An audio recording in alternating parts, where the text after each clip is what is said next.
આ વખતે જોવા જઈએ તો પ્રી મોન્સૂન એક્ટિવિટી હવે આગામી તારીખ 10થી જ ઉત્તર ભારતમાં ખતરનાક થવાની શક્યતા રહેશે. ભારે આંધી ગાજવીજ વંટોળ સાથે એક મોટું એક પરિબળ રચાઈ રહ્યું છે.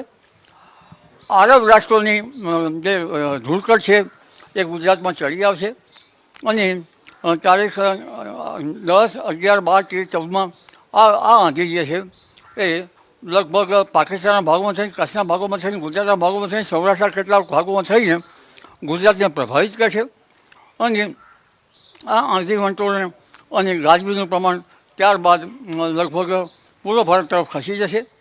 પશ્ચિમ વૃક્ષો બધું પણ આવ્યા કરશે, પરંતુ આ વખતના પશ્ચિમ વૃક્ષો દેશના ઉત્તરીય પર્વતીય પ્રદેશોમાં આવવાની શક્યતા રહેશે.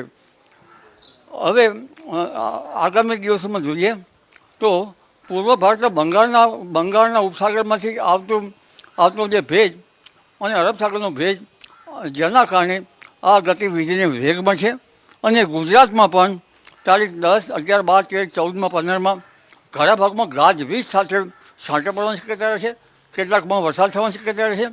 ખાસ કરીને આ વરસાદ જે છે સાબરકાંઠાના ભાગો, ખેડ બ્રહ્માના ભાગો, પંચમહાલના ભાગો, દાહોદના ભાગો, ઉપરાંત લીમખેડા અને અન્ય ભાગો, ઉપરાંત વડોદરાના ભાગો, ખેડા જિલ્લાના કેટલાક ભાગોમાં આ પ્રી મોન્સૂન એક્ટિવિટી વધારે થશે.